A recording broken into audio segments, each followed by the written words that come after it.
الحمد لله رب العالمين والصلاة والسلام على أشرف الأنبياء والمرسلين وعلى آله وصحبه ومن استنى بسنته إلى يوم الدين ثم أما بعد.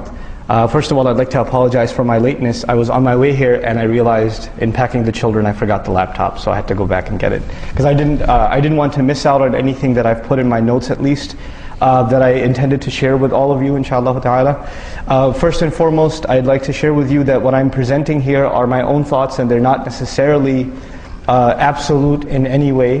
The purpose, the primary intent of this discussion is to actually facilitate food for thought. So all of us are thinking, inshallah ta'ala, about certain issues, and perhaps if we think about them sincerely and together, hopefully we'll come to certain kinds of solutions and address certain challenges that the Muslims are facing.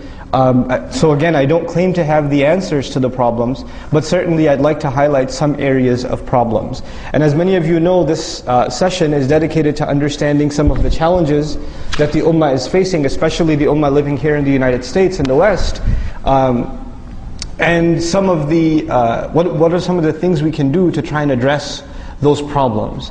This is a very rhetorical, almost slogan type of statement. What is the problem of the Ummah?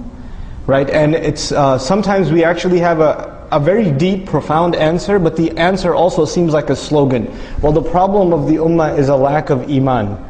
If we really had Iman, then we would be okay. And it seems like that's an oversimplification, but I'd like to start with the fact that that in fact is a very deep and profound answer to the problem of the Ummah. Allah Azza wa Jal has made very categorical statements about this fact. Allah Azza wa Jal, for example, has told us in a context in Surah Al-Imran where Muslims are suffering defeat. He's told us, وَلَا تَهِنُوا وَلَا تَحْزَنُوا وَأَنْتُمُ الْأَعْلَوْنَا إِن كُنْتُم مُؤْمِنِينَ. Don't be grieved, don't be weakened, don't be grieved, don't be sad. You are going to be the ones who are supreme. You're going to be the highest ones, if in fact you are true believers. If in fact you truly have Iman. So the acquisition of Iman has something to do with the Muslims being supreme, or them not being in a situation of humiliation and weakness. And of course, when Allah Azza wa Jalla talks about the kinds of humiliation that the Bani Israel suffered, they were also a nation that could have,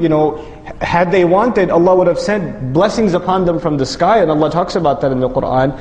But then what does Allah address as their problem? He says, ثُمَّ قَسَتْ قُلُوبُكُم مِّن بَعْدِ ذَلِكَ. Your hearts became hard. The hearts were empty of Iman. The Iman was not there.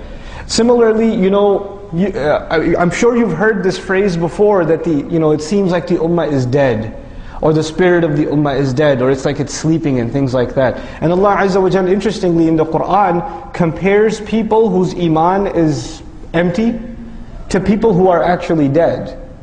And He compares people whose Iman, whose faith has come back to life, to like plants that come out of the dead earth. So Allah Azza wa Jal, for example, in Surah Al-Hadid, He says, فَقَسَتْ قُلُوبُهُمْ وَكَثِيرٌ مِّنْهُمْ فَاسِقُونَ. People of the book before us, their hearts became hard and most of them are corrupt. That's what He makes a statement about them. And then He says, اعلموا أن الله يحيي الأرض بعد موتها. You should know Allah gives life to the earth after it had died. In other words, first He talked about the hearts being hard, and all of a sudden He says, you should know, by the way, Allah can bring the earth back to life. In other words, you should know your hearts can also be brought back to life. The Iman in your hearts can be revived as well. But though this is a deep response, sometimes we don't look at it in a deep way. When we say that the problem of our Ummah is a lack of Iman, we don't really address that problem in a meaningful, in a deep enough way. That's at least my thought on it. And so what I want to share with you is that this idea of reviving the Iman, the faith of the Ummah, you can at the very least divide it into three things. This is a spiritual problem, which is I think most people understand. When you say it's a problem of the heart, it's a spiritual problem. The second thing is that it's an intellectual problem.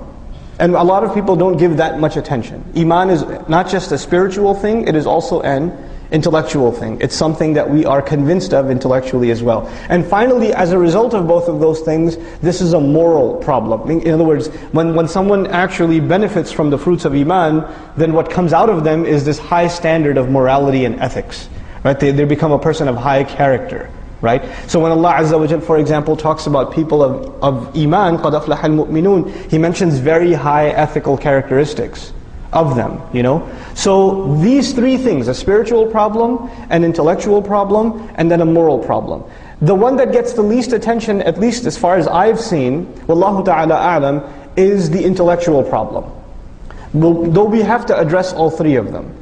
For purposes of this discussion, what I'd like to say is that the personality of the human being, the way we make decisions, Allah Azza wa Jalla has divided it into two faculties. And both of these faculties are talked about in the Qur'an.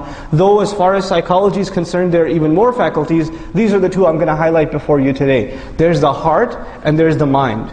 So Allah Azza wa Jalla challenges the mind of the people, and He says, أَفَلَا تَعْقِلُونَ أَفَلَا تَتَفَكَّرُونَ لَعَلَّكُمْ تَعْقِلُونَ. Right?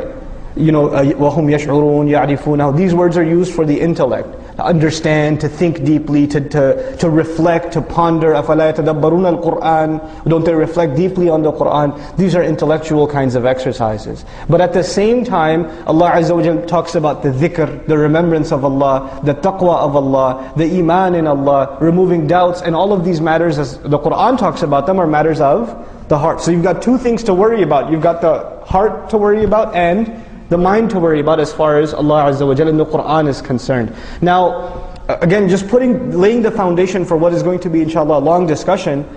One of the founding things I want to share with you is that the Christian community, as described in the Qur'an, were people that had very soft hearts. These were people that, you know, remember Allah, and Allah Azza wa Jalla talks about how they are people of soft hearts. And at the same time, what they abandoned was the intellectual dimension. Three is one and one is three didn't have to make sense. Why? Because their spirituality was so important, they kind of denied the idea of having to think about their faith. So even to this day, you can have the smartest, very intelligent Christians who believe in the Trinity, very intelligent, they can have PhDs in sciences and things like that, but when you talk to them about the Trinity, or you talk to them about Jesus, you know, His blood saving you from all sins and things like that, which makes absolutely no sense from a logical point of view, they'll just say it's the mystery of faith. In other words, when it comes to certain things, they want to shut their mind off. The exact opposite extreme Allah describes was the Bani Israel. Their hearts became hard, but their minds are very sharp. So they're very intelligent people. When they saw the Messenger of Allah sallallahu alaihi wasallam, they immediately recognized him. This is the one being described in our books. All of the signs that we have studied in our books point to the fact that this is the Messenger of Allah. Now that takes a very intelligent person to figure out. So Allah is actually acknowledging that these people are pretty intelligent. But where's the problem though? When this is good, this is bad. So for the Christian community, this is good, and this isn't being applied. And for the Bani Israel in Qur'an, this is being applied, but this has gone bad. You understand? Now this ummah is supposed to be the ummah of balance. So what is supposed to be sound when it comes to us? Our hearts and our minds. Right? These are not rhetorical statements, these are very powerful declarations. Now, what I want to share with you about the intellectual, I'll move along quickly inshallah ta'ala, is that we are living in times where the foundation of Islam is under attack. And Islam is only the most recent victim of a larger attack.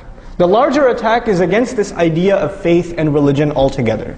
Religion is something for stupid people. It's something for pre-modern people. Now that we are living in the scientific age, in the age of open-mindedness and enlightenment, we can understand that religion was only developed by older societies to help control the masses and to help keep society organized and keep people from doing crimes. Because you can't stop them from doing crimes because of the fear of police or this or that. But if you instill in them the fear of a divine being, whether that divine being is the sun god, or it's this tree that you worship, or it's the clouds or whatever, or it's one God in the end, but we're going to instill a fear of a God in people so we can organize society and control them. So modern philosophers started looking at religion as a means of just controlling people, and it's, you know, one of the more recent expressions in philosophy, religion is the opiate of the masses, right? That religion is kind of like a drug. You get high off of it and you can be controlled, masses can be controlled. So a pastor or an imam or a rabbi can speak before a crowd of 1,000 or thousands and they will all listen intently,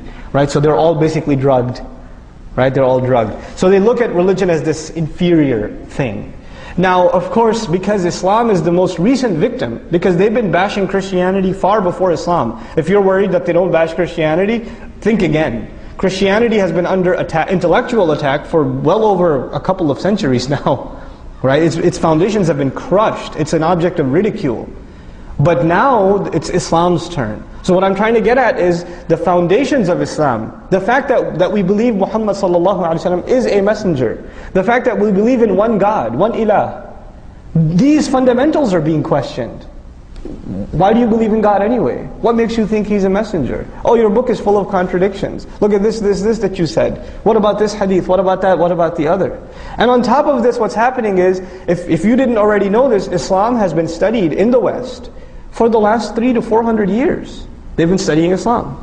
And they've been studying Islam not for the purpose of understanding it, but for the purpose of, it originally started in the Catholic Church, where the studies began in order to become better pastors or better ministers of Christianity when they go to the Muslim world and they preach to the Africans and the Asians and Muslims that are in certain parts of Europe. We should know their book so we can show them how flawed it is, so we can call them to Christianity. So this was actually even started about 400 years ago. If you look at the Encyclopedia of Christian Studies, from like 350, 400 years ago, you'll find entries about Muslims. And the thing they'll say about Muslims is, when you talk to a Muslim, just tell them about these contradictions.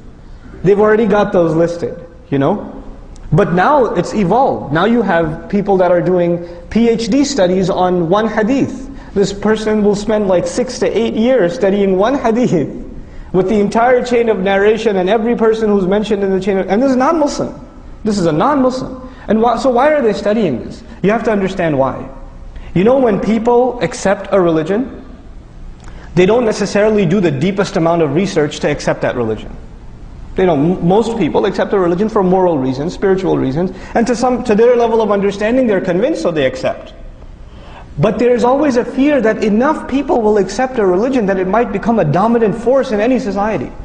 That's a danger. To prevent it ever from becoming a dominant force, if it gets to a certain level, we should have our attacks against that religion ready, so when they get to that level, we can crush them. Not crush them with military might, not crush them with, propaganda. This is child's play. The kinds of propaganda you see in the media, that's child's play. You can even a soundly knowledgeable Muslim teenager can tell that this guy talking about the Quran or the Seerah or the Messenger of Allah sallallahu alaihi wasallam, this guy's an idiot. He doesn't know what he's talking about. The kinds of attacks that we see in the media are childish, really. But the real attacks, they're holding them back because they've been engaged in this deep study of Islam for some time. And so when you get into, for example, I know brothers that, their intention was they're going to study Islam in the Muslim world, and then they're going to come here and they're going to do PhDs in Islamic studies in different universities, things like that. And they got into one such program. For example, I have a friend who's in Harvard at the Islamic Studies program. And I met him, he was getting his master's, then he was going to get into his PhD, again, Islamic studies. He's not even done with his master's. I went to Boston and I was hanging out with him, and what does he tell me? He says, man, after the 2 semesters, I lost my faith. And the only way I can actually continue my studies is that I stop thinking about it. Because if I think about it, I can't keep my iman anymore. It's gone. And so, because what they do, it's amazing. It's amazing. I'm impressed. I'm impressed with the level of planning. The first semester he attended it's called Ilm al-Hadith, Science of Hadith, right? And you know what the premise is? For the last 80 years in American academics, when they study hadith, you know how we say how authentic a hadith is? Muttafaqun alayh, the strong chain of narration, tawatur, things like that. It occurs in Bukhari and Muslim, So the stronger the chain is, the more authentic, the more reliable the hadith is. They reverse engineered it. They presented a theory where the stronger the narration, that means the more these Muslims had to come up with sort of a fabricated list to make sure the Muslims follow these texts. In other words, the stronger the chain of narration, the more suspect the text. That's what they begin with. And they'll have research and papers and articles and discussions on this stuff to the nth degree. And if you don't know your stuff, you're going to get swept away in no time.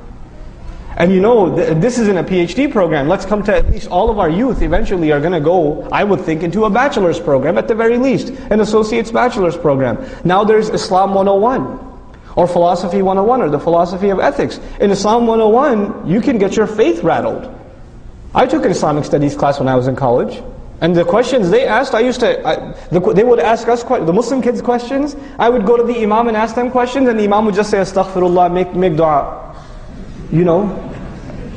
Because this is waswasa of shaitan. He's putting doubt in your mind. I was like, dude, this is my professor, not shaitan. I mean, he may be, but I'm saying. But we need to have, this is my first major point. When we say that the problem of the ummah is iman, then protecting the intellectual integrity of iman is critical. The things that they're trying to attack, they're not trying to attack the top of the building, they're trying to attack what? The foundation. When the foundation is gone, you don't have to worry about the rest of the building, it's all gone. Right? Our entire Islam is built upon this faith. When you take that faith away, there's nothing left. So we have to, the first order of business is that we actually have to guard and strengthen and fortify this foundation. Not just from a spiritual point of view, but also from an intellectual point of view. Let me speak to you in practical terms. In Islamic school, in Sunday school, in a halaqah at the masjid, you can learn about Tawheed al-Rububiyyah, right? Uluhiyyah, al-Asma' wal-Sifat. You can learn about those things. You can read a book on Aqidah. You can learn about Tawheed. You can learn about Akhirah. You can learn about Risala. But you know what we have to study in Aqidah now? We have to study, anthropology. We have to study Darwinism. We have to study Richard Dawkins, the leading atheist in the world, whose studies against belief in God are now being studied at the highest levels in universities. And I've met Muslim kids who have left Islam over the last summer. It's been very depressing for me. I've been traveling all over teaching Arabic studies, and I've met kids who memorized Quran and then left the deen. Why? Because they read Richard Dawkins. They read this philosopher who talks about atheism. You know how we say when human beings are born, they're born on the fitrah? In other words, we have iman in Allah as the default. The techies here know what default is, right? .php or whatever, right? So the default condition is belief in God. Richard Dawkins argues the default position is atheism. We are taught belief in God. So if you want to go back to the natural state, you'll go back to atheism, right? And I'm oversimplifying his arguments. They have swept the world by storm. When our kids go into a medical program, they are going to study evolution, aren't they? They're going to study it. Doesn't matter how long their beards or how many surahs they memorize, they're going to study evolution. And when they study it, and they're going to learn certain things that contradict what they know to be their faith, they're going to say, I just shouldn't think about it. So they develop a dual personality, right? And this duality is the signature personality of the Christian mind. For the Christian mind, even if my faith makes no sense, I'm still going to believe, right? It doesn't have to make sense. But this is not Islam. Islam has to make sense. أَدْعُوا إِلَى اللَّهِ عَلَى بَصِيرَةٍ. I call to Allah with eyes open, with insight. In other words, for us there's no such thing as blind faith. We're supposed to be convinced of this deen, so much so that Allah's Messenger ﷺ is commanded to tell people who don't believe, He's commanded, go ahead and bring your proofs against me. Hatu burhanakum. Bring your proofs. So when they bring forward atheism and agnosticism, and when they bring forward anthropology, and they bring forward evolution, and things like that seem at the surface level to contradict our faith, they are doing what Allah told them to do. Allah told them to bring evidences against our deen. That's what Allah told them. The problem though is if we don't know our deen, then we're not ready to respond. Don't think Qur'an is not strong enough to respond to those things. We haven't studied it deep enough to respond, is what the problem is. So this intellectual problem is something that is very serious, and we haven't even begun to address it. We haven't begun to address it. And so that's the first problem I want to bring to your attention.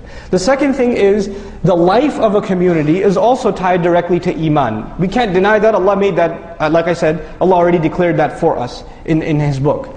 But I want to tell you that there are 4 fundamentals, and you probably heard this tons and tons of times before, but I would think not in this regard, not in the way I'm about to present to you. There are 4 fundamentals that if we implemented them properly, and if we had a relationship with them properly, our communities would be rock solid. And again, I'm not even talking about higher things yet, I'm talking about fundamentals. What's the first fundamental? It is the Qur'an itself. The Qur'an. In other words, the Muslims have to have a sound, working relationship with the Qur'an. Not only are they reciting it, not only are they memorizing it, not only are they loving the recitation of it and loving to memorize it and loving to study it and learn its tajweed properly, they're also understanding it in a deep and meaningful way. And they're continually growing in their understanding of this book. You know, Qur'an is an incredible book. Usually when people study religion, they become more strict and closed-minded. The Qur'an is incredible. The more you study it, the more open-minded you become. The more it opens your mind. The more it makes you think about things differently. Right? It's a means by which you can become more intellectual. You can become, at the same time, more spiritual, and at the same time, more intellectual. No other book does this except Qur'an. There are books that will push spirituality down your throat, and there are books that will be entirely philosophical and intellectual. The Qur'an is incredibly spiritual and incredibly not just philosophical, but really deep and intellectual at the same time. The first thing that has to happen for men, women, and children across the board in every Muslim community is a comprehensive Quranic education. From the basics to this idea of engaging in pondering and reflection on the Qur'an. You know, really engaging the text and really appreciating what Allah Azza wa Jalla has to say to the best of our ability. That should be a communal exercise. And it needs to be facilitated. You know, Umar bin al-Khattab radiallahu anhu, in his position as Amirul Mu'mineen, one of the first orders of business is halaqat of Qur'an. Halaqat of Qur'an all over. And Sahaba are sitting and they're studying Qur'an together. Right? Because this has to do with us keeping our identity intact. That's the first thing. That's the first fundamental. The second fundamental is salat. And when I say so, you've heard about the importance of salat tons of times. Well, I'm not going to repeat what you've already heard hundreds of times. But I will tie it to what I'm trying to say here. When you have a healthy relationship with the Qur'an, you know how even the most highest professions like physicians or architects or whatever, even they have to go for refresher seminars and reviews, right? You've internalized this really deep, profound thing. Where do you get your review? Salat. Every few hours you stand in front of Allah and you review what message He's given you, the profound words that He's given you and me. So it's an opportunity for us to refresh our faith constantly. It revives us spiritually and intellectually every single time, if we are able to engage in our salat. But if our salat is what it is right now, which is pretty much very good cardiovascular exercise, right? And it's not much more than that for most of us. We don't know what's being recited. We don't know what Allah Azza wa Jalla is saying in the Qur'an. Now this is a tragedy. Because the means by which you can keep Qur'an alive in the community, Allah gave us that mechanism. That institution is salah. When the salah is not connecting you to Qur'an, nothing can connect you to the Qur'an. Because salah is what Allah gave us to connect to the Qur'an. That's what Allah gave us. What can we have in addition that's going to work? So we have the halaqat and the tafasir and things like that, but there needs to be a mass movement of facilitating Arabic education. For Muslims across the world, and I'm just saying specifically here in the United States, we should have access to the best form of Arabic education for the purpose of us having a better sound experience in salat. This has to do with us surviving. Because when our salah becomes empty, then the entire deen is gone. Because you know, salah is directly connected to three things. I'll make quick mention of this. The first thing is the state of the ummah, the state of the union, right? The state of the union, Allah's Messenger ﷺ says about the salah, He says, "In saluhat saluhal amru kulluhu." If the salat is good, then the whole thing is good. If salat is good, the whole thing is good. You know, it's an amazing thing to say. It's not just about making wudu properly and facing the right direction, and those are all important peripherals. But what's the heart of the salah? To connect to the word of Allah. To have this deep relationship with, and if that's there, then the ummah is okay. Then they're connected to what they need to be connected to. You know, their halaqah of Qur'an is when they stand in front of Allah subhanahu wa ta'ala. It's an amazing thing. So that's the first thing. It fixes the problem of the ummah. The second thing about salah I want to mention is, you know how I said the fundamental problem of the ummah is iman? Did I say that? Right? You know, in the Qur'an, Allah uses, when the qibla changed, when the qibla changed, Allah Azza wa Jalla says, وَمَا كَانَ اللَّهُ لِيُضِيعَ إِيمَانَكُمْ. You know, the Jews came to the Muslims and they said, you've been praying in you had the wrong GPS address all these years. Your salat didn't count. Because the qibla is this one and you've been praying towards Aqsa. You know, they said all those years got wasted, huh? And Allah says, no, Allah will not waste. He didn't say Allah will not waste your prayers. Allah says, Allah is not one to waste your iman. In other words, in the ayah, what iman means is salat. To Allah Azza wa Jal, salat and iman are the same thing. So if salat is good, necessarily what does that mean? Iman is good. As far as Allah is concerned, if salat is good, iman is good. So that's the second thing. The third and final thing I want to tell you about this fundamental, which is salat, that as an institution that we need to protect and savor, is that Allah Azza wa Jal calls the entire Qur'an dhikr, multiple times. In huwa illa dhikrun, wa Qur'anun mubin, kalla innaha tadhkira, wa dhakkir bil Qur'an, right? So Allah Azza wa Jal, over and over again Allah mentions that the Qur'an is reminder. But what does He say about salat? He says, وَأَقِمِ الصَّلَاةَ لِذِكْرِ. Establish salat so you can remember me. So the Qur'an is remembrance, and salat, Allah also calls that remembrance. In other words, the real way to remember Allah through the Qur'an is the salat. So salat is our second fundamental. We have to fix it. We have to understand what's being said. And I can't just say this philosophically to you, I have to mention some practical things too. Here's the one practical step, for instance. So the Imam reads Surah Al-Adiyat in Maghrib, right? Even if he doesn't read the whole, one little bit of Adiyat in first rak'ah, a little bit in second rak'ah. It's a short salat. Immediately at the end of salat, you know what we recited today? We recited these ayat. And just a couple of things about those ayat. If we're not at the level of understanding Arabic yet, at least get something out of that salah. What did Allah say to us in this salah? What did Allah say to us in this surah? Something from it, even if a little bit, to give Muslims a taste of what they're missing. If we just had a taste of what we're missing, being motivated to learn this book and to educate ourselves and our families about this book would become easy. Because if you just have a taste of this treasure, you become addicted. It's very easy. You don't have to force someone to want to learn the Qur'an if you've really been able to give them a taste of it. Then the rest of it they can do on their own. So that's the second fundamental. The first fundamental was the Qur'an, the second the salat, the third, and probably critical and tied to both of these things, what's the biggest salat we have every week? Jum'ah. Surah Al-Jum'ah is the surah in which Allah talks about the mission of the Messenger sallallahu alaihi wasallam. Surah Al-Jum'ah. And Surah Al-Jum'ah, Jum'ah is the convention of the Muslims every week. You don't have to make flyers, you don't have to pass out, you don't have to make Facebook events or send mass emails out. This Friday at 1:40 p.m. be there. You don't have to do that. And the people who come to Jum'ah are people that you will never see at any Islamic conference or any Islamic program. They're not going to be listening to lectures or talks.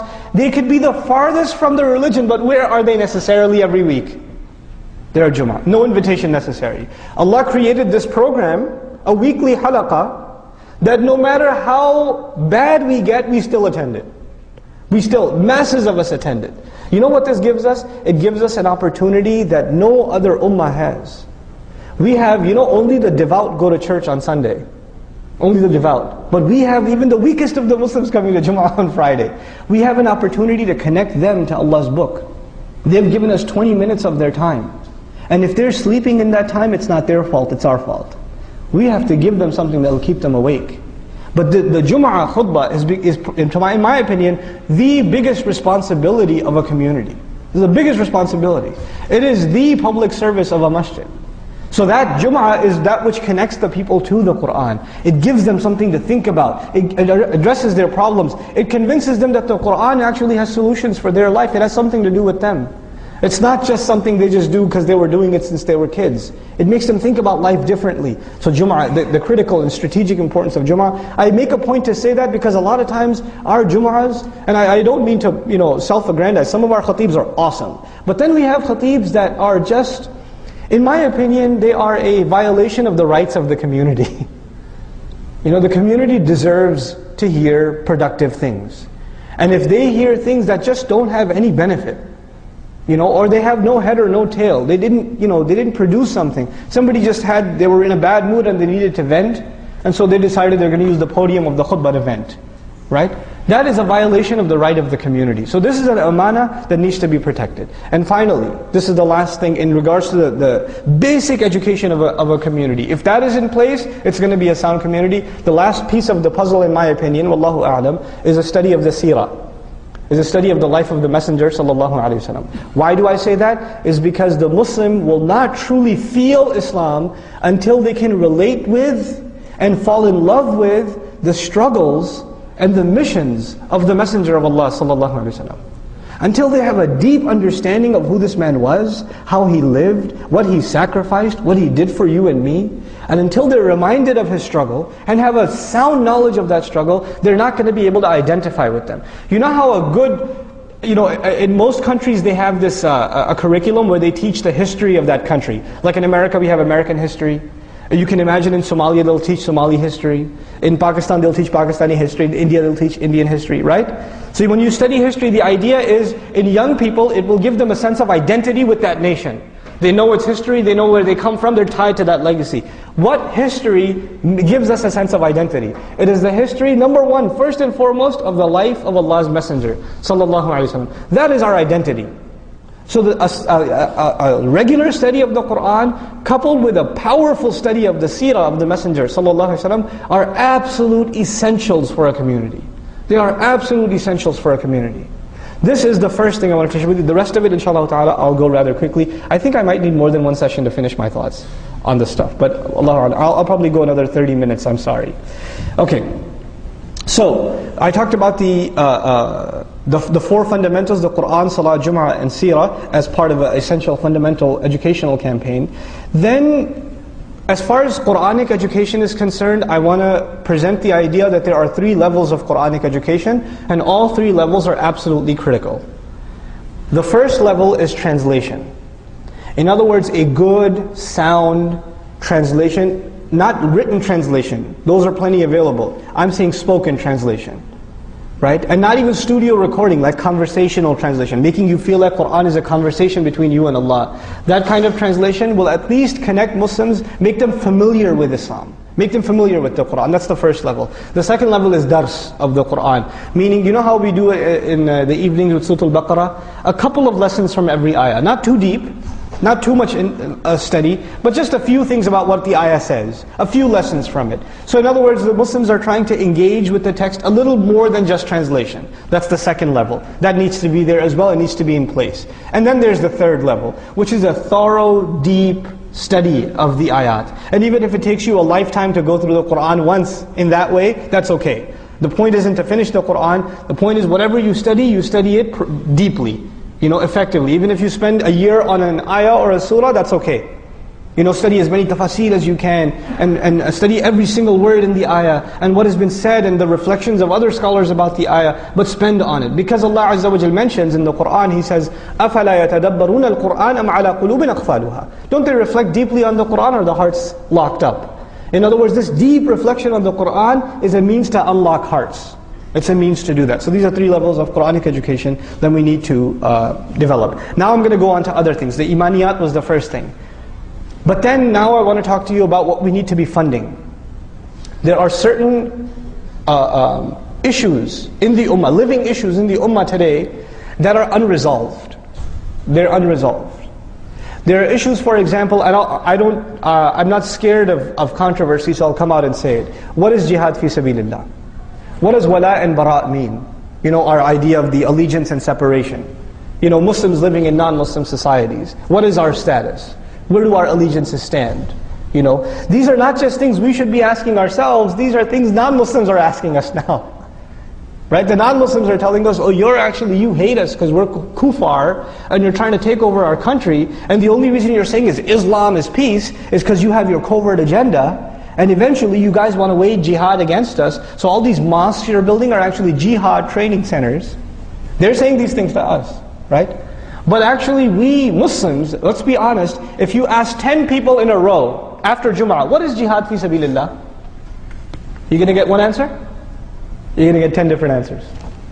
We ourselves are not in any kind of unanimity on what this subject is. How it applies, how it doesn't apply. When is it being used properly, when is it being misused? We have no idea. And on top of that, it's even more dangerous. There are certain elements in the ummah that are very militant, and they're very angry at the situation of the Muslims. So they write blogs and articles and papers about how we need to fight the enemy and this and that, and they'll praise ridiculous acts like the underwear bomber. They'll say that guy's a mujahid fi sabilillah or whatever, right? There are Muslims on that plane, for God's sake. Listen, men, women, and children on that plane. But they'll call it jihad fi sabilillah, and they'll quote ayat and a hadith, and some stupid young Muslim teenager is going to read that blog and say, man, this guy's got a lot of daleel for what he's saying. Look at all the hadith and ayat he quoted. He must know what he's talking about. After all these ayat, they lead to one conclusion. Right? And when you say, well, what about this paper? What about all these evidences he's got? You take them to your local community and say, we condemn these acts. We have nothing to do with them. In other words, on the one hand, you have someone who's giving you all this evidence. On the other hand, there's someone who's saying, we are against it, but they don't give you any proof, evidence, scholarly discussion, nothing. One of the necessary needs of the ummah today is a scholarly, thorough understanding of controversial subjects. Not just so we can explain them to non-Muslims, for our own selves. For our own understanding, honest, deep, scholarly research. We need to we can't expect it to happen, we need to fund that research. We need to identify the top scholars in a particular field and say, listen, your job for 6 months, produce a paper, then give a lecture, and then give us a series of khutbahs that we can give in our community so the Muslims understand this subject properly. And it's not just one subject like jihad fi sabilillah. It is multiple subjects. The education for Muslim women, the issue of where do we draw the line for separation, things like that. The issues that are dividing us, issues that are eating away at the fabric of our communities. To have proper scholarly deep research and actually have think tanks of scholars from different schools of thought coming to unanimous conclusions and saying this will benefit the ummah. Across the board, this is what we need to be doing. Our scholars have the credentials, but they haven't been given the direction. They have not been pushed. Our scholars will go and study for years, and they've studied amazing things. And yet, after all that knowledge where they are now able to do amazing research, what do? No, teach my children how to read Alif Ba at the masjid. Which is important, but man, the guy studied 10 years. He's a PhD. It's like saying you did a PhD in mathematics, and now your job is to teach, 1, 2, and 3, how to write the numbers 1, 2, and 3 in preschool. We have these resources, we need to put them to work. I'm not a scholar, but I tell you, I can claim to you that our scholars are not being utilized. They are not being utilized. And so the things they're being utilized for, to me, actually are pathetic things. And we need to, first of all, we need to make use of what their training is for, and we need to expect more from them, so inshallah ta'ala, they give us what we need from them. It's a mutual relationship. We don't take, it's not, the scholars have said. It's not like that. Just tell us what to think about this. Give us answers for this, this, and this. Profound research. And then the tradition of the ummah is when the scholar presents something, the people can ask, where did you get this from? How do we understand this? What about this? What about that? There's a questioning back and forth so we get to a more refined understanding. This is the role of the scholar. So we have to bring our scholarship back in that sense. And we as a people have to demand it from them, as communities we have to demand it from them. So this is the second thing, beyond the study of Iman. Again, I'll go maybe 15 more minutes, inshallah. Okay, now I want to talk to you about something that we cannot disconnect ourselves from. The struggle of Islam, of course, is a timeless struggle. But at the same time, we are living in 2010. And we are living in a context where the Muslims have gone through quite a bit of change in the last 100 years. The last 100, 150 years have been a very transformational time for the ummah. We cannot separate ourselves from our history. How we think, how we understand Islam, where we are today, is a product of a lot of events that have taken place. And if we don't understand those events, and what got us here, then we're not going to be able to understand how to move forward. So very briefly, I'll just mention one thing. Islamic movements over the last 100 to 150 years. In 1924, the last remnant of what was an Islamic state falls. This is the Ottoman Empire, of course, right? The Uthmani state. It collapses in 1924. Since then, you have the birth of several movements all over the world, India, the Africas, in the Arab world, that are trying to revive Islam. They're trying to bring Islam back. Right? And writers talked about how there need to be movements and groups that need to bring back, and this rhetoric started of developing an Islamic state.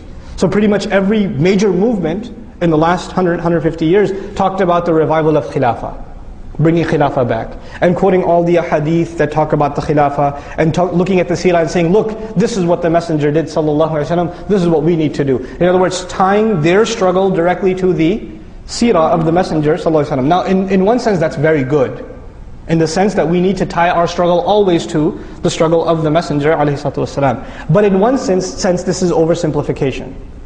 When we take lessons from the seerah, we cannot ignore the time, the place, and the changes that have taken place. So you cannot copy-paste lessons, you have to apply them very carefully. This requires a lot of detailed understanding of the time and place in which you live. And so I want to present to you something that actually one of my very dear teachers and colleagues, and to me actually an intellectual role model, who's a member of this community, Brother Bashir Ansari, wrote in Al Jazeera.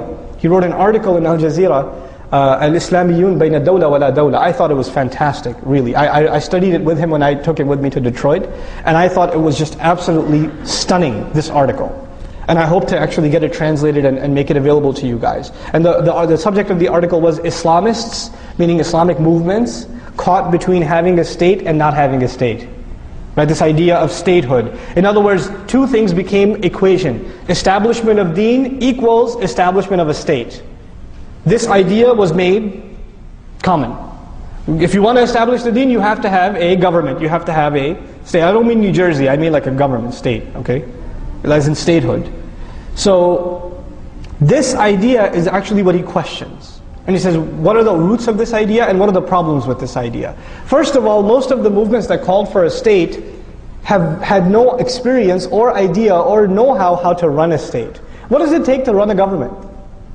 Sanitation, police, roadmaps, taxation, right? Huge bureaucracy. I mean, if you work in a big company with 500 employees plus, governments are the biggest kinds of organizations in existence. They're the most colossal organization with the most number of employees. It is a massive, massive bureaucracy. So you have a movement that says, we should have an Islamic state, we should have this and that and the other. But they don't have even close to the roadmap to what it takes to build a complex state. You cannot compare that to the life in Medina. Medina was simple, easy. These people didn't need governments and a water department and a taxation department and a municipality, and they didn't need these things. They just had simple hut homes, and they were living in tribal lives. Now they're a little bit more organized. It's a very preliminary form of a state that the Messenger established, sallallahu alaihi wasallam. For that society was very advanced, but compared to what we have now, it's very simple. So to say we're just going to go establish and say, if you give these movements, let's say, you know what, we're ready to give you the state, here, take Pakistan, take it. You can have it. What are they going to do? How are they going to run it? Do they have the credentials to actually budget, to finance a budget, to engage in policing and things like that? They don't have the wherewithal. These are things that require a high degree of expertise. And by the way, let me tell you something else that he mentioned in the article that to me was mind-blowing. A movement, when Muslims are trying to say Muslims need to wake up and we need to stand up and we need to establish the deen, these are the kinds of things I can give in a khutbah and people might say, Takbir! Right? Everybody's going to, yeah! Iqamatul deen! But, so movements can fire people up. They can invigorate people. They can inspire people. People can read the works of people like Maududi rahimahullah or Sayyid Qutb rahimahullah and to this day be moved. Right? And be like, or Maulana Ilyas rahimahullah, these people, they can read them and say, wow, that's amazing stuff. But tell me which country in the world today looks at its government and say, they're so awesome. I love those guys in government. You know what comes with being in government? What naturally comes with being in government? Being hated. You can't avoid it. People have a natural tendency to not be inspired, especially not be inspired by their government. And some places in the world, these groups figured it out. I'll give you an example, not because I condone them, because we need to understand the political science of this. You have a group like Hezbollah. Now there's efforts made in Lebanon to enter them into politics, right? They want to bring them into the political realm. But the leadership of Hezbollah says, no thanks, we don't want government. You know why? Because when they're outside of government, a lot of people love them. But if they enter government, what's going to happen? They're going to lose their credit. Oh, they're corrupt like all these other government politicians. You see what I'm saying? So they understand that they're more powerful outside government than they even are inside government. Now let's not just take an Arab example, let's take an American example. How much does government affect your life? On a day-to-day basis. Okay, I know you pay taxes every year. I understand that. But other than that, on a daily basis, what influence does government have on your life? The major things that are in this country, for example, the way you think about fashion, the way you think about what's success and failure, your mentality, it doesn't come from the government. It all comes from the private sector. It comes from the entertainment industry and the academia and the major corporations that are selling products to us and driving the advertising and even the medical research and all the research universities funded by private organizations. In other words, the vast majority of things that influence you on a day-to-day basis don't come from government. Where do they come from? Well, what I like to call the private sector. They come from the private sector. If Muslims understood that, you know what we would be worried about? If you really want to take over society, you know what you should be taking over? The private sector. Open field. The Muslims haven't even begun to touch how many Muslims in media. More powerful than government today is what? The media can change the course of elections. The media can get a president impeached. The media can do crazy things. The media can say things like horrible, terrible things like Obama's Muslim. Right? And get away with it. Media is powerful. Academia, universities shape the minds of the pillars of this society. How many Muslims in academia? How many Muslim sociologists, anthropologists, political scientists, historians? We're not present. We came to this country and we thought success is doctor, engineer. Okay, fine, you couldn't do doctor, engineer, programmer, right? IT, right? Or okay, if none of those worked out, gas station, right? This was success for us. If we make good money, if we can buy a nice house, if we can live in a nice neighborhood, we've got success. This is success for an individual, maybe. For a community, look at what, and I'm baffled by the Jewish community. I'm amazed by them. You know why? Because when they first came to this country, they were treated like we are treated now. And you know what they got themselves? You could say, oh, they're riba people, whatever. But you know what they really got themselves into? Not just financial institutions, entertainment, literature, academics. Virtually any major university in the country, a significant proportion of the faculty is Jewish. That's a norm. It's normal, you know. So they became the deep fabric of this country. So it's so much so that they're untouchable. Muslims didn't. We became skilled labor. That's all we are. Even if you're a doctor, even if you're an engineer, in the end, you're just a highly skilled worker. You're not someone who influences minds or causes ripples in society. You're not. You know, you're just a better consumer. So you buy a more expensive car. So I guess you're adding to the economy a little bit, but you're not a mover and shaker. You're not an influencer of minds. You understand? So Muslims, we have to understand, to penetrate this society, we need to enter the private sector. To enter the private sector, we need to be in major positions in universities all over this country. We need to be actually funding. You know, Islamic Studies program at the University of Chicago is funded by a Jewish group. What do you think that what kind of research they're going to produce? Which Islamic Studies program at the PhD level is being funded by Muslim organizations? There's one attempt being made in Detroit I think in Troy, Michigan. And they're asking for an endowment of a couple of million, and the Muslims are struggling to come up with those money. I appreciate their effort, actually. If you're not entering into this is the game. You got to enter the game. You know, the messenger challenges the poets. The poets of our time are the academics. You got to enter the game. You know, we're not even in it. We're bubbled by ourselves. So this is a very big thing that we need to enter. We need to have our Muslim youth that are creative go into media studies, go into film production. This is the language of this is the poetry of our time. You know, the thing that moved the masses in the time of the messenger was poetry. What moves us today is YouTube. Right? We need people that are actually qualified in film production, sociologists, not just psychologists, but even like historians, Muslim historians. We need them. We don't have them. These are things that become the fabric of a society. And the other thing we need is huge, massive Walmart-sized businesses.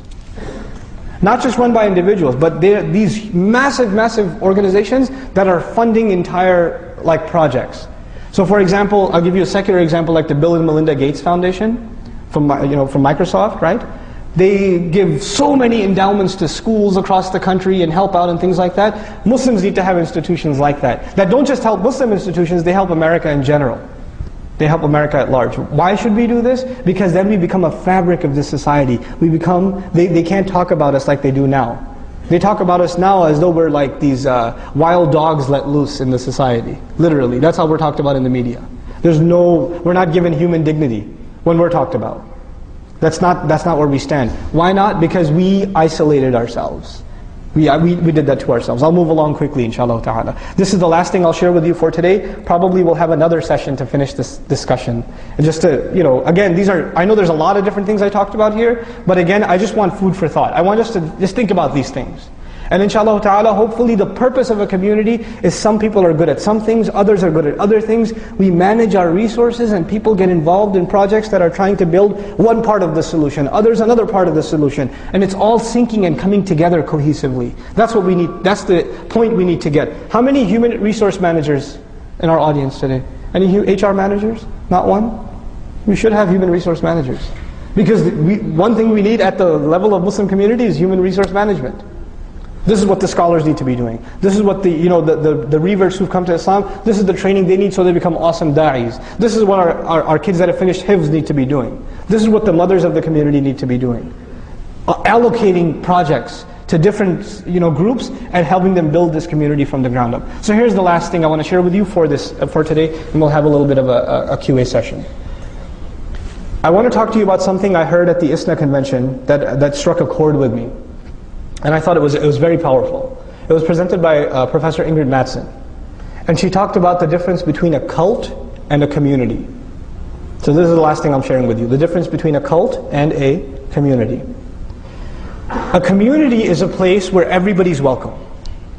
And diversity is appreciated. The fact that you are different is a good thing. Because it adds to the texture and the depth and the richness of the community. A cult, however, demands that everybody be exactly the same. They should talk the same, they should dress the same, they should look the same, they should act the same. It's like this uniform thing. That's a cult. Now, in a community, when somebody makes a mistake, Muslims, we make mistakes. Somebody falls into sin. Somebody veers off the path. What a community does is it nurtures them and says, look, we all make mistakes, let me help you. And they can bring you back. And they can support you until you're back on your feet again.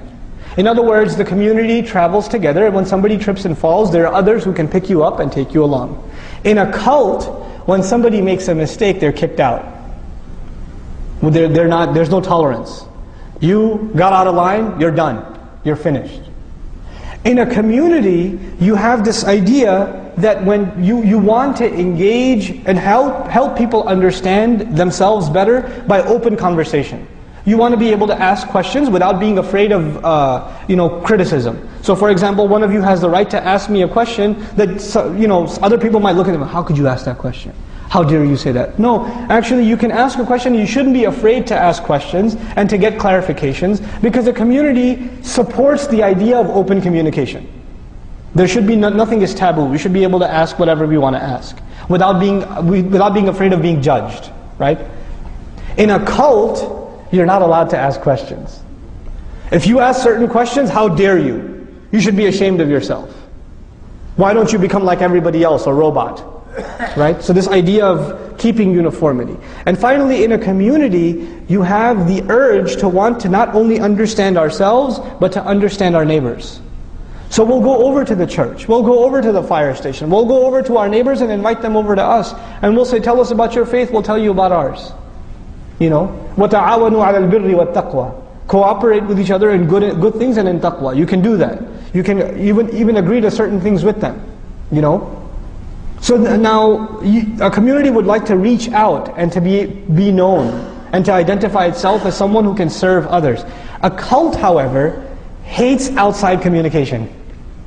They want to be isolated, cut off from everybody else. And what the cult does to their members, it tells them don't listen to anybody else, because they'll mess you up. The only way you'll stay safe is if you listen to us. We've got the right Islam. Everybody else is deviant and out, they'll put waswasa and mess up your aqidah and this and that. So don't listen to this speaker, don't go to that convention, don't go to that masjid, don't go here, don't go there, don't go there, don't go there, because it'll all be, you'll get lost. We're trying to keep you safe. Right? So the cult tries to keep its members bubbled and outside the rest. And actually I said finally, but this is the most important one, so finally. A community, one of its fundamental functions is to help the family become stronger. So in a community, it trains you to become a better father, a better husband, a better wife, a better son, a better daughter, a better neighbor. It makes you develop better relationships. Right? That's what a community does. You know what a cult does? It cuts you off from your family. You have conflicts in the house. You have disagreements and arguments. You have the home turns into a battlefield. Why? Because you're trying to turn your family doesn't agree with your cult, so the family became the enemy. And the cult will even come and say your family is a fitna. You should, they're dunya, we're calling you to deen, so leave your family. This is a cult. And the reason I make this distinction is, a lot of masjids in this country are cults. A lot of masjids are cults. And what we need in this country is communities. We desperately need communities. We need to understand this difference, and we need to help our masjids come out of a cult and eventually become a community. And sometimes we're in between. We're kind of in between somewhere. And we're hoping that all of our masajid, inshallah ta'ala, are healthy, functioning communities. And they don't end up becoming cults. There's a very important distinction to make, and an opportunity for us to move forward. Inshallah ta'ala, at this point I'll take written questions. Written questions only, right? Okay. Okay. For those who have limited Quranic language, what is the best service source for understanding the Quran besides attending halaqah and asking the ulama? Jazakallah khair. Can you recommend any books or series of books to understand the Quran or translation with a deeper level in modern and simple English, especially for the youth? Most of us from Asian countries have been raised with a warning that tafsir translation are only for ulama and scholars. What is your take on this? Please comment. Should Muslims compromise on the site of the Mosque of New York so there will be goodwill in the USA for Muslims? Even our Prophet ﷺ compromised with the kuffars of Mecca sometimes for the better future of Muslims, and eventually victory over the kuffar of Mecca.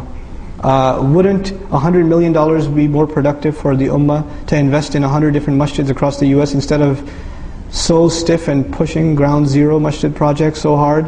What is the encouraging negative media and turning general masses against Muslims and creating lots of hate crimes in masjids all over the country? Okay, really awesome questions, by the way. Okay, so as far as number one, Quranic studies, there are several resources available.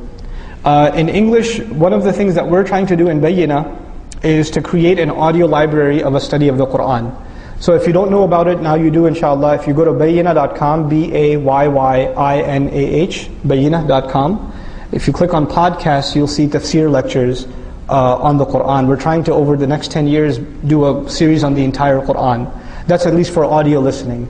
And it's a partnership between myself and Sheikh Abdul Nasir, who used to be at Colleyville. And actually he's leading Taraweeh this year also here. So he's doing just Tabarak. I already finished Juz Amma, and I'm going to start here at this masjid after Ramadan again. Bi-idhnillah. And all the recordings are put up for free, so you have access to them. The second resource, there are some very, very good books written in English on the Qur'an now. A lot better than what was out there before, and a lot more contemporary language. The number one book I would recommend is Pondering Over the Qur'an. This is a translation of Tadabbur al-Qur'an from Urdu into English, and it's excellent English. It's very, very good English, and it's very impeccably written. Once again, it's called Pondering Over the Qur'an by Islahi. That's the name of the scholar. A good translation, even though I have a lot of disagreements with translation, but nonetheless better than most that are out there. I would recommend Oxford University Press, Abdul Halim. Abdul Halim put out a translation of the Qur'an, and it's closer to the text than others, even though I have my share of criticisms of that translation as well. So you have those couple of resources. As far as having a meaningful relationship with the Qur'an is concerned though, each one of you, I don't care if you became Muslim yesterday or even Muslim your whole life, you have to convince yourself that you can and you will learn the Arabic of the Qur'an. You have to convince yourself of this. There's no way around it. This ummah has to know it. We are a multinational ummah that spans the entire globe, and everywhere the Muslims went, we learned Arabic. It's not just an Arab thing, it's a Muslim thing. It's not limited to the Arabs. It's part of our identity. Ibn Taymiyyah rahimahullah said that every nation has a flag, and the flag of Islam is the Arabic language. Right? So this is our identity. Imam Shafi'i rahimahullah said it's wajib on every Muslim to learn it as much as it's possible. بِقَدْرِ جَهْدِهِ, as much as humanly possible.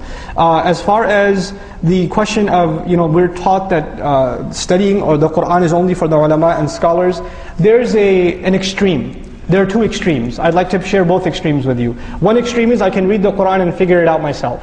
That's one extreme, and it's false. The second extreme is the Qur'an is only for the scholars. It has nothing to do with me. If the scholar tells me something about it, well and good, I'm not going to engage in a study of the Qur'an. That's also false. A healthy relationship with the Qur'an means you are studying the Qur'an, you are studying tafasir, you're studying an ayah, and when you don't understand something, or you want to make sure what you understood is correct, you go to the alim and you ask him. But you continue your own study. You continue to read the tafasir. The great works of the scholars were not written for scholars, they were written for people. Mufti Muhammad Shafi used to give radio lectures in Pakistan that were turned into the Tafsir Ma'arif al-Quran. It wasn't written for scholars, it was written for you and me. And now it's been translated into English too, Ma'arif al-Quran, even though the English isn't all that good. But the idea is these are written for us. So we need to study them. And of course you'll read things you don't understand. That's when you put the scholars to work and you go to the Imam. You come to Imam Zayd and say, Imam Sahib, what about this ayah? I don't get this. What does this word mean? Or what is this doing here? Can you help me understand? And maybe our Imams don't know and they'll force them to do research and come back to you. So this is a healthy thing to do. And this is something we should be engaged in. We shouldn't be afraid of studying the Qur'an, but we should respect the scholarly tradition of it at the same time. Okay. Very less numbers of youth. I didn't talk about the ground zero thing. I guess I have my own opinions. I can't give you the official Islamic stance on it. But I think this, more than anything else, the ground zero issue is an eye-opener for Muslims. They didn't come and attack it saying, we don't want a mosque here. That was the first thing they said, but they realized that sounds racist and that sounds prejudice and it's against freedom of religion, so we're not going to go that route. You know what they came and said? We don't know who this Imam guy is. We don't know what they get their money from. Right? They came with all these other questions. So we all know why they don't want it. They don't want it because it's a masjid. But now they're coming at those attacks from a bureaucratic or background check point of view. This is a great look in the mirror for us. You know why? Because now we know that when we run a masjid or any Islamic institution, our accounting better be crystal clear. And our background checks better be solid. If we're going to be in this country, we have to learn how to survive. And we cannot run our masajid the way a masjid is run in Hyderabad or in Lahore or in Cairo. It's not going to run like that. We have to have certified professional accountants. We have to have crystal clear accounting on the books. We have to have an open relationship with the IRS. We have to have open background checks, and we have to have even a transparent relationship with the authorities. They should know who we are and we know who they are. So when somebody comes against us and says, what are you talking about, man? Go ask the director of the FBI, he knows our Imam. Go ask him. Because they know who we are and we know who they are, we have nothing to hide. Right? We can't be this secretive, blocked off, the kuffar are trying to get us. Well, the kuffar live next door to you, okay? So, we can't live like that. So this is an eye-opener for us. As far as the masjid itself, my opinion on it is there are multiple roads we can take, only Allah knows which is successful. One of the roads we might be able to take is to take put a moratorium on the construction of the building or the establishment of the center and say, because of the prejudice and the racism that we have faced, we have decided that it's in the best interest of our community to take a moratorium on the masjid issue, and we're going to not pursue the project for another year. But at the same time, we're hoping that this is a chance for America to look in the mirror and ask itself, does it really believe in freedom of religion and civil rights, and the right to happiness and things like that, and freedom of worship. So what that would do is it would actually create a discussion of shame on us within half-witted or at least somewhat intellectual Americans, right? It would create that discussion, and it's good for us to create that discussion. At the same time, the masjid project overall should be supported, because America needs to know that we are here too, we are part of this country also, and we're not going to back down. We're not visitors here. If you're American, this is as much your land as it is anybody else's. And we have to have that sense of ownership. And I say this because Muslims, we don't have a sense of ownership here. We don't. We have this pipe dream, we're going back home. And it is a pipe dream. You're not going back home. Well, you go for 2 weeks, you can't wait to come back. You put your flight earlier. right? And some of them were land of the kuffar, I'm leaving, I'm going to the land of the Muslims. And they went, and they came back after, I couldn't take it, man, and they're right back where they were. So get over it, this is your country. Get over it, okay? And act like it. And we have to, on a side note, we have to stop acting like the people that are around us, or we're somehow not American. We are. Sorry. I know it might hurt your feelings, but we are. It's so disgusting when Muslims can have a conversation and say, brother, I was talking to one of my American friends. What do you mean, one of your American friends? What he means is my non-Muslim friends. So in the mind of a Muslim, when you say American, it necessarily means what? Non-Muslim. That's disgusting. America has nothing to do with being non-Muslim. You understand? And that, what that proves? You don't see yourself as part of this country. If you don't see yourself as part of this country, why in the world would they see you as part of this country? Why would they have a reason to see you as part of this country? So we have to change how we think. If we're going to build these institutions and communities, this is not a tourist visit for the ummah. We're here to stay. These masajid, inshallah ta'ala, will be here for centuries to come. This is only the beginning of our foundation. So we have to get that mentality out of our head. This is our country. These are our issues. We're not outsiders anymore. Now, very less number of youth might be opting for Islamic studies. We are losing large numbers in form of marriages outside Islam by youth. How can we control this? We can't control it. The first thing is Islamic studies, in my opinion, you are free to disagree. I believe that a very, very, very, very small minority of Muslim youth should be studying Islam full-time. I believe the vast majority, if not all Muslim youth, should be studying Islam part-time, and that should become a part of their life. This idea, I will study Islam one day when I'm free from all my obligations and I'll fly over to Syria or Jordan or Pakistan and then become an alim, get over it, that's not going to happen for you. But you should be studying Islam for your life. But a few of our youth, we do need ulama, but not everybody. And this idea that I want to go study at an institution so I can, a lot of kids, man, I'm telling you this, I know this came up, it's not really our main topic, but I should say it. A lot of our young kids, it's no different than the rock star dream. It's no different. This young kid sitting in the audience, religious kid, he sees a khatib give an awesome khutbah, he says, I want to be like that guy. I can't wait to be flown first class to a conference and I can give a speech at the stage and everybody's going to say takbir. How do I do that? I should become an alim. I should become a scholar. I should go to this institution or that institution. Why do you want to do that? Because I want to be like that guy. Look, if you want to serve Islam, that's one thing. But if in your head there's this thing about, we need more speakers. We don't need more speakers. We need more workers. And you can serve Islam without having to be from a certain institution. And I'll be honest with you, I have a problem with most institutions. Because very few respectable Islamic scholarly institutions in the world, for a good number of them, they are so influenced by the politics around them and the ideological garbage around them that they produce zombies, that they come back and they try to turn us into zombies. They go there and they become these twisted weirdos. And then they come back and they teach that, what happened to you, man? Why are you so weird? So they go there and they become like strange. And I'm not going to single out any institutions, but there are some very powerful, reputable, scholarly institutions in the Muslim world, in the Arab world, in the Indo-Pak, in the Africas. They are there, but a good number of them they're just producing shameful results. It's just shameful. They're not adding to the solution, they're adding to the problem. But this idea of Muslims marrying outside of the faith, that's not the problem, that's a symptom. The problem again is iman. We haven't educated the community properly or well enough. What is the best way to make this Islamic education affordable to all Muslims? Islamic schools are expensive. Islamic seminars are expensive. Islamic media is expensive. Awesome question. If the universities in America are not properly teaching Islamic studies for Muslims, then where should we pursue higher education of Islam in America? Okay, two very related questions. Again, my opinion, Allah knows best. And this will be the last question we'll take, right? Or you have tons more? You have tons more. Okay. So, as far as Islamic education is concerned, I am a big believer in providing sustainable, affordable, quality education. Now, how do you do those three things? I know some of you will not like my comments here, but I have to be true to my convictions. And I'll just say with you what I'm convinced of, and we can have a healthy conversation with it afterwards.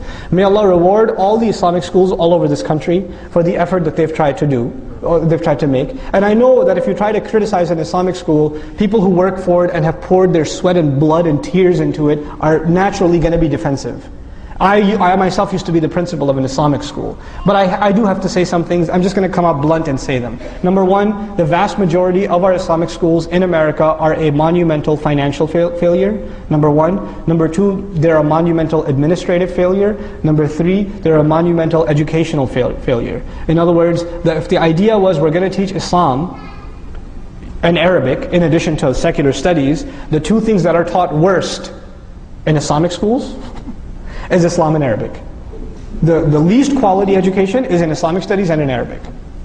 And if the idea was we're going to put our kids, and a lot of parents, let's be honest, a lot of parents put their kids in Islamic school not because they wanted Islam for their children, they just didn't want their boy having a girlfriend. That's why they put him in Islamic school, because they saw that this kid's getting a little crazy, so put him in boot camp. In other words, the Islamic school, right? So it's more of a sort of a patching the hole kind of thing. So a lot of our parents who are bringing our children to Islamic school aren't even very religious themselves. But they're only bringing them because they think it's going to plug a hole. And the thing is, the culture of an Islamic school, with very, very, very few exceptions, and inshallah this masjid is an exception, very few exceptions, the culture of the children in an Islamic school is no different than the culture of the children in public school, except that there's less interaction between boys and girls. But the things they have on their iPods, the things they're watching at home on a computer, the things they're doing on the weekends are identical to public school kids. That's pretty scary. You know, and then on top of this is again my opinion, you do not have to agree with this. But this is my sentiment. The vast majority of the funds of a community, in a lot of places in America, go to the Islamic school. The masjid's built, and the majority of the funds are for the school. Yet the minority of the community, the small minority of the community, is sending their children to Islamic school. So the majority of the funds are serving a minority of the population, right?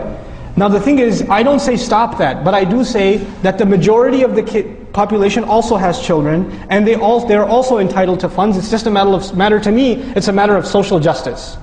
Right? It's a matter of social justice. So what do I suggest? What I believe is we need to have two things, and this will be my next week, I'll do it again. Is that okay? Can I do it again? Okay, next Sunday again. But this is what I'll talk to you guys about next week. After school programs, where our children get help with their homework, they get sports time, and they get some Islamic studies. For all the children of the community, the ones that go to public school, the ones that are homeschooled, all of them, 3 hours, 3 or 4 days a week, they're here, they're getting good company, they're getting sports, they're getting better at their academics in school, they're getting Salat al-Asr in the masjid, they're getting some Qur'an exposure, their reading becomes solid, they start getting into halaqat of tafsir and other things, they're maturing as Muslims, they're developing friends that are Muslims around them, so they're building this culture of affinity with the masjid, and friendship around the masjid. And they're developing affinity for a role model that is Muslim. Very affordable, very sustainable, and inshallah ta'ala very powerful, that if we can do this. And we have the resources, it doesn't take money, you don't have to raise funds to do this. It's very easy to put together. That's the first. The second I spoke about last night at Plano Masjid is revolutionizing Sunday schools. But we'll talk about that another time, inshallah ta'ala. But these are two things we can do. The other thing is, we are in the age of podcasts and digital media, so a lot of Islamic education can actually be recorded education. You know, the great number of Muslims in Egypt studied the tafsir of Qur'an listening to, Khawatir al-Sha'arawi rahimahullah. Why? Because they were broadcast on the radio or recorded tapes and things like that. It's okay, you can listen to these things and learn a lot too. For most of the time when you're sitting in a seminar, you're listening anyway. So we need to make free recordings available. And it's easy for us to do that with iTunes and podcasts and things like that. So that needs to be a culture within the Muslims. The other thing is, I am actually a big fan of, I'm condoning, even though I think I have ideological differences here and there, but overall I think the fact that Zaytuna College is in existence is a great success for Muslims. That the fact that we actually have an accredited college of our own, and inshallah many more to come.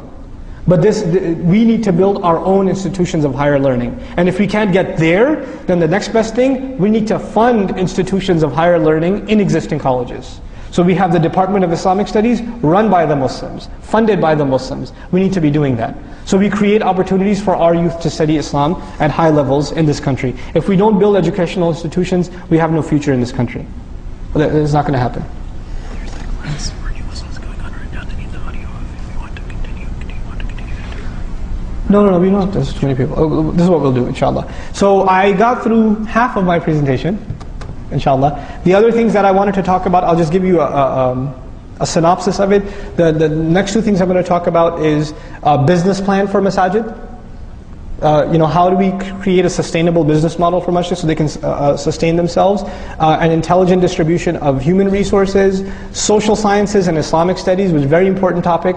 How we need Muslims, therapists, social workers, marriage counselors, things like that. That needs to be an industry in and of itself because our homes are broken and we need people to talk to.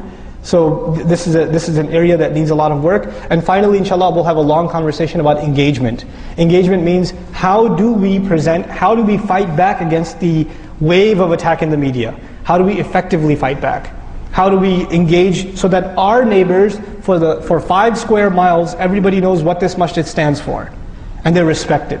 How do we do that? That's engagement, inshallah ta'ala. So that we'll have that conversation bi'idhnillah ta'ala next time. I pray that this obscure collection of thoughts was of some benefit to you, and I pray that we as Muslims are able to think seriously about our own future and about moving our communities forward. And I pray that Allah Azza wa Jal give all of the efforts that are being made by the Muslims, He gives them strength, He gives them, He fortifies them. I hope none of you take my comments incorrectly. I love Islamic schools, I do, but I don't think they're enough. I really don't think they're enough. And we have to be critical of our own efforts. If we're not critical of our own efforts, nobody's going to be. And we're not critical of them in order to bash them. We're critical of them so we learn or constructively, so we make them better and they make us better. Because that's what the institutions are there for. We're there to make them better and they're there to make us better. So we improve our